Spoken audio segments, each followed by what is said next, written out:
Selamat pagi untuk seluruh anggota Jemaat Yabes Ministry Bandung, bahkan saudara yang boleh mengikuti ibadah ini. Saya percaya kita akan diberkati melalui ibadah pada saat ini. Untuk itu persiapkan hatimu, fokus saudara kepada firman Tuhan pada saat ini. Untuk itu mari kita satu di dalam doa. Terima kasih untuk hari yang baru yang Tuhan Yesus boleh berikan. Kesempatan ini untuk kami beribadah dan kami akan mendengarkan firman Tuhan. Urapi hamba-Mu dan urapi kami semua agar supaya kami diberkati oleh Tuhan melalui ibadah kami pada saat ini. Terima kasih, terpujilah nama-Mu. Kami berdoa dan mengucap syukur dalam nama Tuhan Yesus Kristus. Haleluya. Amin. Puji Tuhan. Dan pada kesempatan hari ini, ya, tema saya akan membawakan firman Tuhan. Tema saya adalah tetap aman dalam keadaan ketidakamanan. Ya, tetap aman dalam keadaan ketidakamanan. Dan bukankah itu yang kita mungkin rasakan, alami, hadapi hari-hari ini? Gitu ya.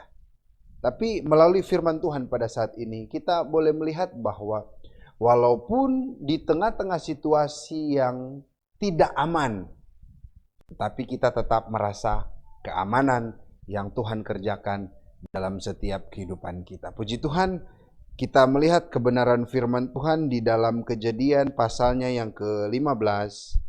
Kita akan baca, saya akan bacakan ayat 1 sampai ayatnya yang ke-6. Bagal Alkitab memberi judul Perjanjian Allah dengan Abram, janji tentang keturunan. Puji Tuhan. Kemudian datanglah firman Tuhan kepada Abram dalam suatu penglihatan. Janganlah takut, Abram, akulah perisaimu. Upahmu akan sangat besar. Abram menjawab, ya Tuhan Allah, apakah yang akan engkau berikan kepadaku? Karena aku akan meninggal dengan tidak mempunyai anak, dan yang akan mewarisi rumahku ialah Eliezer orang Damsyik itu. Lagi kata Abram, engkau tidak memberikan kepadaku keturunan, sehingga seorang hambaku nanti menjadi ahli warisku.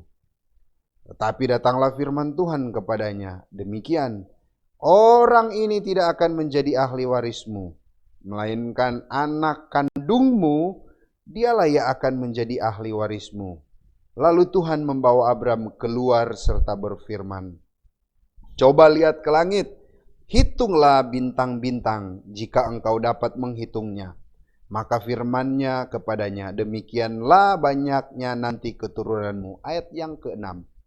Lalu percayalah Abram kepada Tuhan, maka Tuhan memperhitungkan hal itu kepadanya sebagai kebenaran. Puji Tuhan, saudara yang dikasihi oleh Tuhan.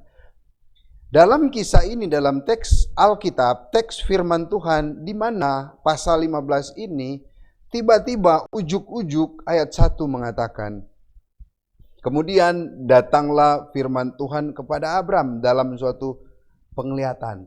Janganlah takut Abram, akulah perisaimu, upahmu akan sangat besar. Puji Tuhan. Kalau saudara memperhatikan cerita kebenaran firman Tuhan ini, di pasal sebelumnya Abraham dia baru selesai mengalahkan Raja Kedorlaomer, ya, pada waktu itu, di mana Sodom dan Gomora itu bukan dijajah, ya, diperangi, didatangi oleh raja-raja yang begitu banyak. Tetapi Abram dan anak buahnya, budak-budaknya, mereka bisa mengalahkan raja-raja pada waktu itu, khususnya dalam kepemimpinan Kedorlaomer pada waktu itu. Sehingga Abraham bisa dikatakan capek. Abraham pikirannya bercampur aduk dan dia merasakan, waduh, udah capek mengalahkan banyak musuh, ya. Nanti di ayat-ayat berikut kita telah baca tadi, ayat 2, 3, dan 4, bisa dikatakan bahwa Abraham sudah udah umur 70, udah mau 80, tetapi janji Tuhan belum dinyatakan, keturunannya bercampur aduk. Tetapi Tuhan baik, ya. Dikatakan bahwa kemudian datanglah firman Tuhan kepada Abraham dengan suatu penglihatan, "Jangan takut Abraham. Akulah perisaimu, upamu akan sangat besar." Nah, jadi Abraham sebenarnya dia merasakan suatu keadaan tidak aman, tidak nyaman dalam dia menjalani kehidupannya. Saudara yang dikasihi oleh Tuhan, jemaat GPD Hebron yang dikasihi dan diberkati oleh Tuhan, rasa aman itu sangat dan sangat diinginkan, dinanti-nantikan, dan ingin dirasakan oleh setiap manusia yang ada di dunia ini. Ya, rasa aman itu. Dan saudara yang dikasihi oleh Tuhan, salah satu kebutuhan dasar manusia itu adalah rasa aman. Entah rasa aman dari hal yang kecil sampai rasa aman sampai hal yang besar. Contoh hal yang kecil, ya bisa dikatakan aman dari fitnah gitu ya.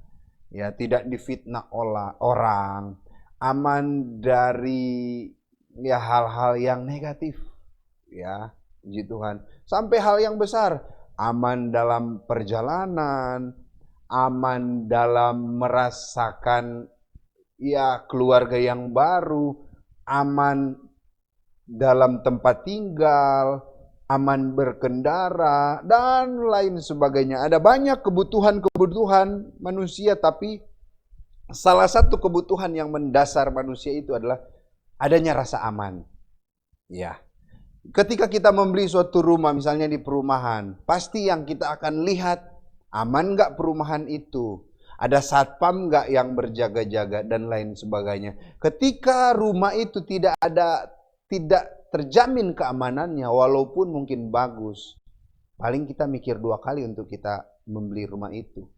Ya. Walaupun mungkin rumah cuma sederhana, tapi tingkat keamanannya tinggi, CCTV 1x24 jam, satpam ya ada 3 atau 4 seat yang bergantian jaga, pasti kita merasa aman. Ya, puji Tuhan. Dan saudara yang dikasihi oleh Tuhan, kita akan melihat ya di dalam ayat yang pertama tadi, kemudian datanglah firman Tuhan kepada Abraham dalam suatu penglihatan. "Abraham, janganlah kamu takut, akulah perisaimu, upamu akan sangat besar." Loh, kok tiba-tiba firman Tuhan langsung datang dalam penglihatan, ya. Dari hal ini kita bisa belajar bahwa Tuhan tahu apa yang kita alami, apa yang kita hadapi, dan apa yang kita rasakan sampai saat ini. Tuhan tahu karena Dia Maha Tahu. Ayat 2 dan 3, Abraham menjawab, "Ya Tuhan Allah, apakah yang akan Engkau berikan kepadaku? Karena aku akan meninggal dengan tidak mempunyai anak, dan yang akan mewarisi rumahku ialah Eliezer orang Damsyik itu." Lagi kata Abraham, "Engkau tidak memberikan kepadaku keturunan, sehingga seorang hambaku nanti menjadi ahli warisku." Ketika ayat 1 Tuhan berfirman, "Akulah perisaimu, upamu besar." Abraham menjawab kayaknya itu agak nggak nyambung gitu. Ya. Dan inilah argumen sanggahan dari Abraham kepada Tuhan menggunakan logikanya. Ya, menggunakan logikanya. Jadi, ya Abraham menjawab, "Ya Tuhan, Engkau ya Tuhan Allah, apakah yang Engkau akan berikan kepadaku? Aku akan meninggal, tidak akan mempunyai anak, dan nanti warisan saya ini kepada budakku, orang Damsyik, Eliezer." Gitu ya. Jadi ada suatu argumen sanggahan kepada Tuhan. Ada kalanya juga kita seperti itu. Tuhan sudah baik dalam hidup kita, tapi ketika diperhadapkan dengan hal yang sulit, kita mulai logika kita, argumen kita ya muncul sanggahan, "Wah Tuhan, bagaimana lagi ini? Bukankah saya sudah setia, dekat dengan Engkau, tapi hal-hal yang sulit yang saya alami sekarang. Bukankah saya sudah doa puasa dekat dengan Engkau, tetapi sebaliknya doa saya sampai saat ini belum dijawab oleh Tuhan." Nah, saudara yang dikasihi oleh Tuhan. Dan ayat 4, tetapi datanglah firman Tuhan kedua kali kepadanya. Demikian, orang ini tidak akan menjadi ahli warismu, melainkan anak kandungmu, dialah yang akan menjadi ahli warismu. Jadi Tuhan memberikan jawaban sesuai dengan argumen sanggahan dari Abraham. Tuhan bilang begini, orang ini tidak akan menjadi ahli warismu, melainkan anak kandungmu. Penekanan dari Tuhan bahwa secara logika mungkin pemikiran kamu Abraham bahwa kamu sudah lanjut usia, dan kalau saudara baca di pasal-pasal sebelumnya, Alkitab mengatakan istri Abraham, Sarah atau Sarai, mandul.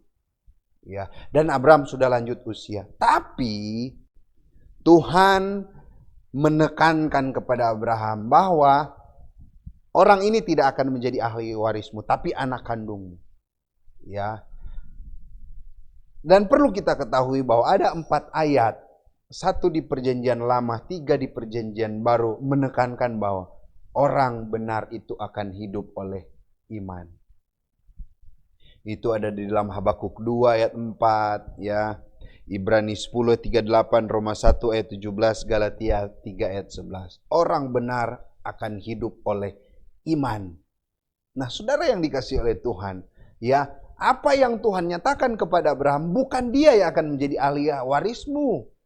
Ya, bukan dia tapi anak kandungmu. Mungkin Abraham berpikir lagi, waduh, saya sudah tua, istri mandul, mana mungkin. Ayat yang kelima dan keenam. Tuhan meneguhkan dan membuat suatu tanda. Abraham mungkin di dalam, ya, dalam kemah atau dalam rumahnya. Tuhan bilang begini ayat 5. Lalu Tuhan membawa Abraham keluar serta berfirman. Keluar dan berfirman. Lihat ke langit. Hitung bintang-bintang jika engkau dapat menghitungnya. Maka firman-Nya kepadanya, demikian banyaknya nanti keturunanmu. Di tengah-tengah kegalauan yang ada, kecemasan, Abraham merasa tidak aman, ya, dalam situasi yang dia hadapi. Dilema, katanya Tuhan sudah berjanji ketika dia di usia 75 tahun, aku akan menjadikan engkau menjadi bangsa yang besar. Keturunanmu adalah keturunan yang sangat diberkati. Tapi realita keadaan fakta yang ada gak seperti itu. Tapi apa yang terjadi? Tuhan bilang begini, Abraham, kamu keluar, lihat ke langit. Ya, lihat ke langit. Hitung bintang-bintang engkau jika engkau dapat menghitungnya. Demikian pula lah, itulah keturunanmu. Saudara yang dikasihi oleh Tuhan, ya, dalam situasi yang tidak aman, Tuhan bawa Abraham melihat ke langit, lihat bintang. Bintang itu jelas, nyata. Bintang itu real, benar-benar ada. Coba kamu lihat dan kamu bisa menghitung itu enggak? Sebanyak bintang yang ada itu, sebanyak itu pula keturunanmu. Ya, saudara yang dikasihi oleh Tuhan, saya melihat di sini pergumulan Abraham itu benar-benar luar biasa. Yang pertama yang saya perhatikan, dia hidup tidak ada kepastian. Tidak ada kepastiannya begini. Tadi saya katakan, sebelumnya di pasal 12, Abraham kamu keluar. Ya, pergi ke negeri yang akan kutunjukkan kepadamu. Aku akan memberikan keturunanmu, memberkati keturunanmu dengan banyak berlimpah. Tapi sampai saat ini Abraham belum melihat itu. Jadi Abraham hidup tidak ada kepastian. Berikut, tidak merasa aman akan hari depan. Mana mungkin Tuhan janji akan memberkati keturunan saya jadi banyak, tapi realitanya saya belum memiliki keturunan. Hari depan itu dia belum merasa aman. Dan menghadapi hidup yang penuh peperangan dan pergumulan. Sebelumnya dia telah mengalahkan banyak raja-raja. Inilah pergumulan Abraham. Dia merasa tidak aman, tidak nyaman dalam situasi, dalam dia menjalani kehidupannya. Tapi saudara yang dikasihi oleh Tuhan, dikatakan, coba lihat ke langit, hitunglah bintang-bintang jika engkau dapat menghitungnya. Bintang-bintang adalah tanda janji Tuhan. Bintang-bintang tanda janji Tuhan. Ya, berikut, bintang itu begitu nyata dan jelas kelihatan bintang itu. Dan yang ketiga, Abraham terpukau, terpesona dan terpikat. Dia lihat, wah, luar biasa ini tanda janji Tuhan. Saya suruh lihat, suruh hitung bintang-bintang di langit.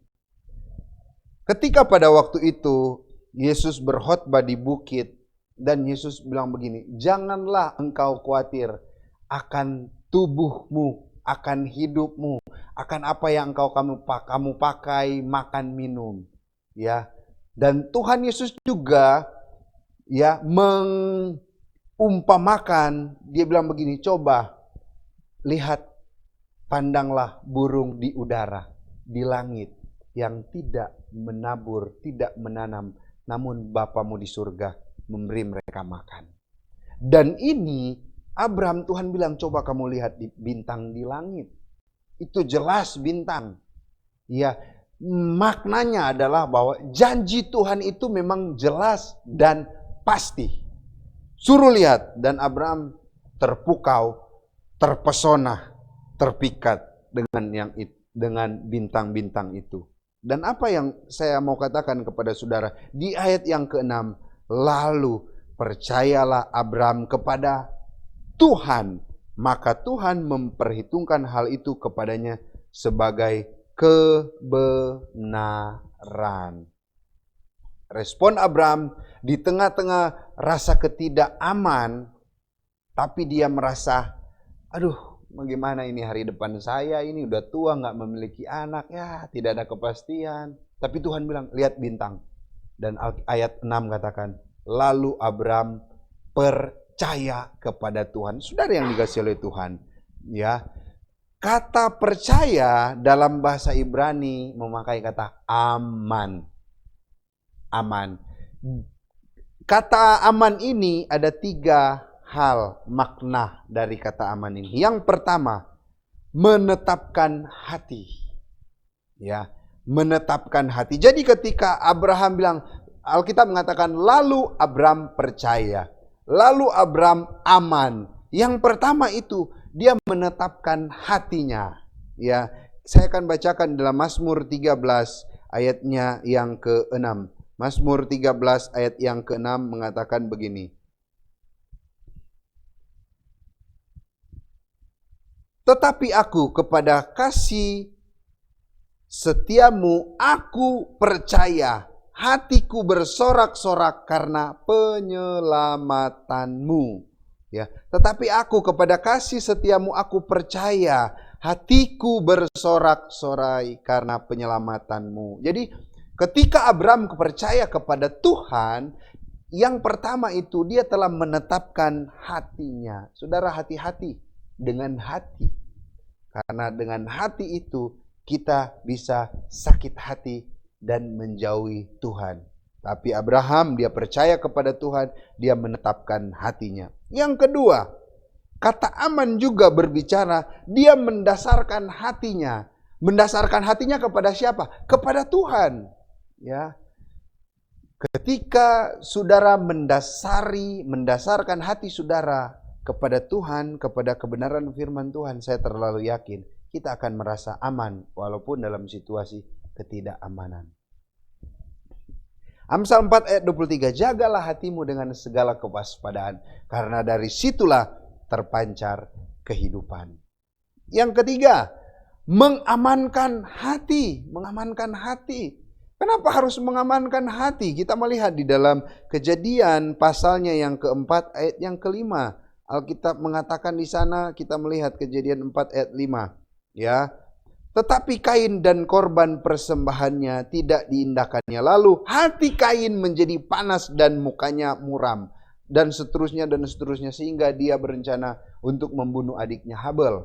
Ya, hati itu harus kita amankan. Kalau hati kita tidak diamankan, saudara yang dikasihi oleh Tuhan, perbuatan-perbuatan dosa, wah kita gampang dengan melakukan itu. Karena manusia pertama jatuh dalam dosa dan benih-benih dosa itu masih ada sampai saat ini. Tapi kita bersyukur, saudara yang dikasihi oleh Tuhan, di tengah-tengah situasi tidak aman, kita bisa merasakan itu menjadi situasi yang aman asalkan kita harus menetapkan hati kita, mendasarkan hati kita, dan kita amankan hati kita. Dan saudara yang dikasihi oleh Tuhan, maka dalam kita menjalani hari-hari ini, kehidupan yang tidak ada kepastian, yang tidak aman dalam kita menjalani hidup ini, kita bisa merasa aman karena Tuhan beserta dengan kita. Ada pujian mengatakan bahwa ku kan berdiri di tengah badai.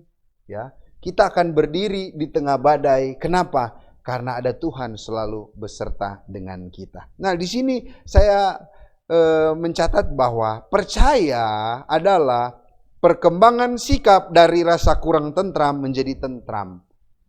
2, perkembangan rasa kurang pasti menjadi pasti.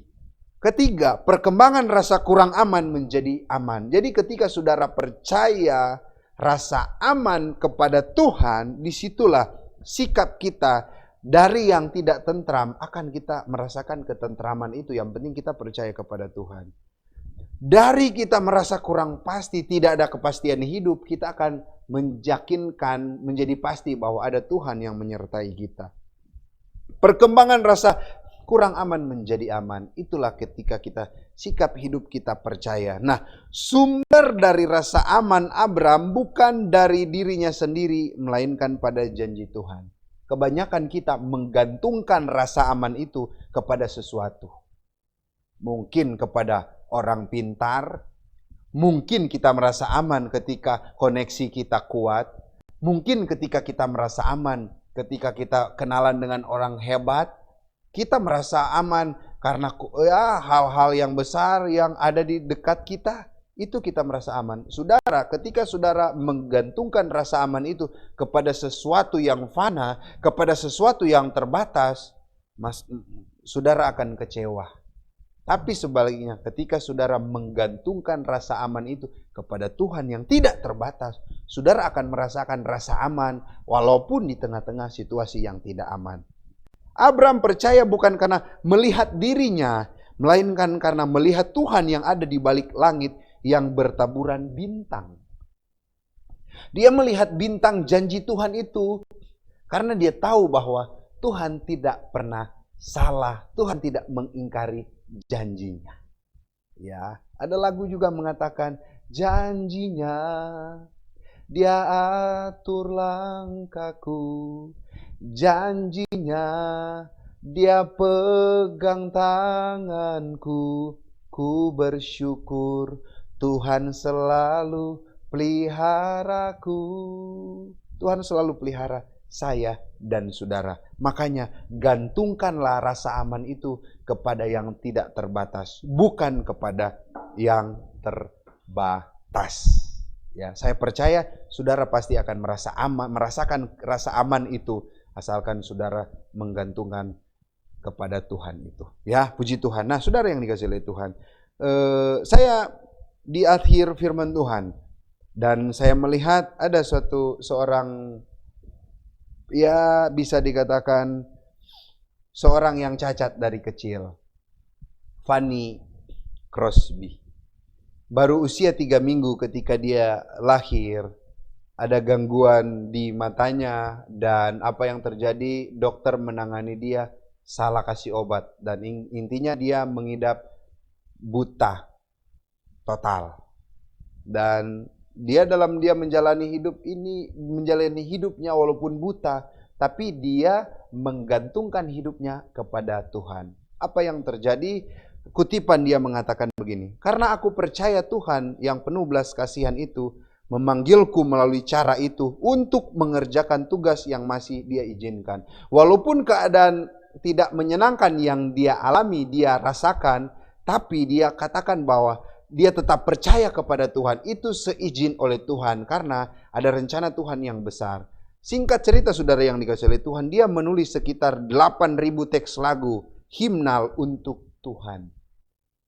Dan salah satu lagunya ada di Kidung Jemaat, kalau nggak salah 388. Yang lagu ini benar-benar luar biasa. Selamat di tangan Yesus. Saya akan menyanyikan lagu ini karena lagu ini ketika saya masih kecil, di kampung suka ikut sama teman-teman yang Protestan, suka nyanyikan lagu ini. Saya akan nyanyikan ya, ada 3 bait. Selamat di tangan Yesus, aman pelukannya, dalam teguh kasih-Nya aku bahagia. Lagu merdu malaikat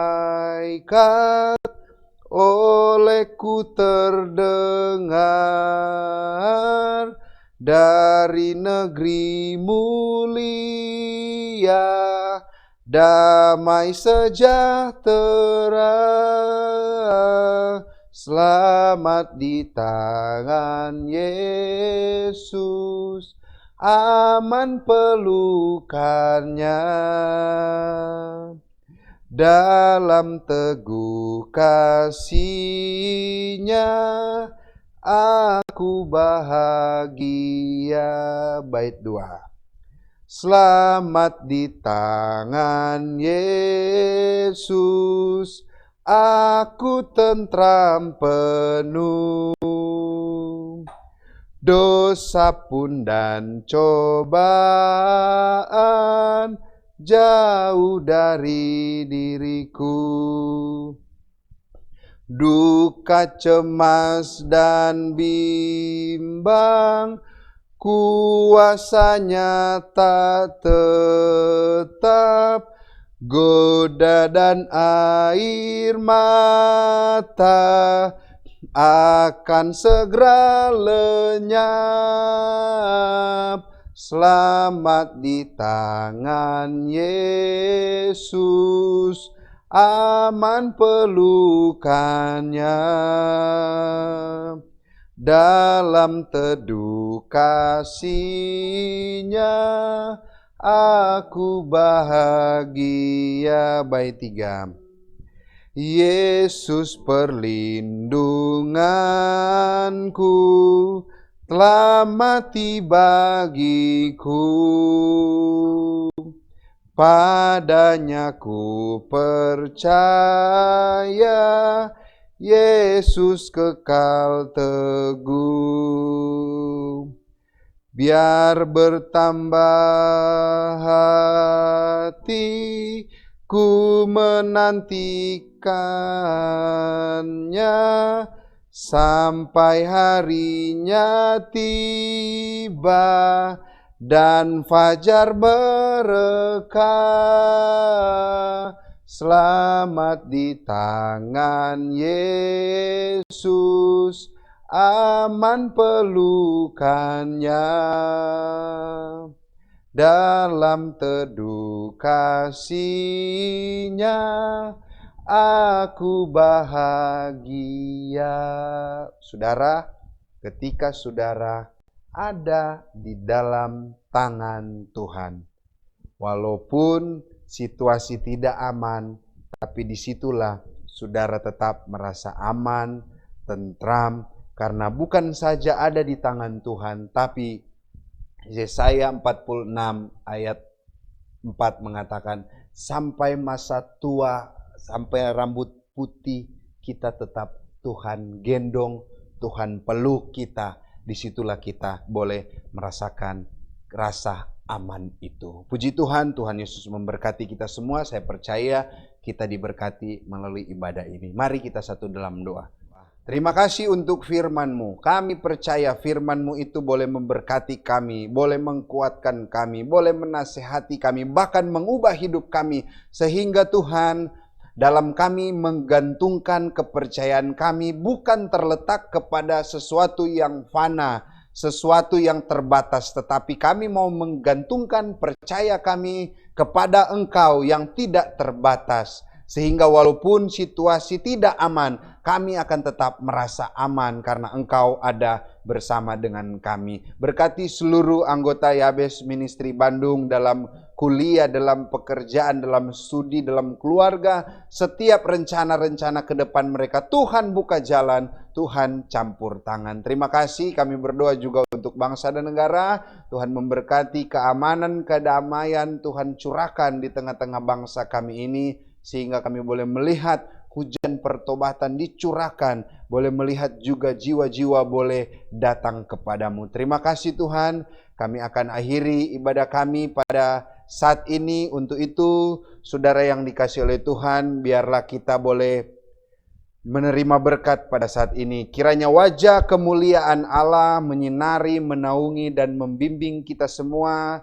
Dan adalah kiranya berkat dari Allah Bapa kita, cinta kasih sayang dari Yesus Sang Putra, serta persekutuan dari Allah Roh Kudus menyertai kita mulai hari ini, besok, bahkan sampai selama-lamanya, dalam nama Tuhan Yesus Kristus. Haleluya. Amin. Selamat hari Minggu untuk kita semua. Tuhan Yesus memberkati.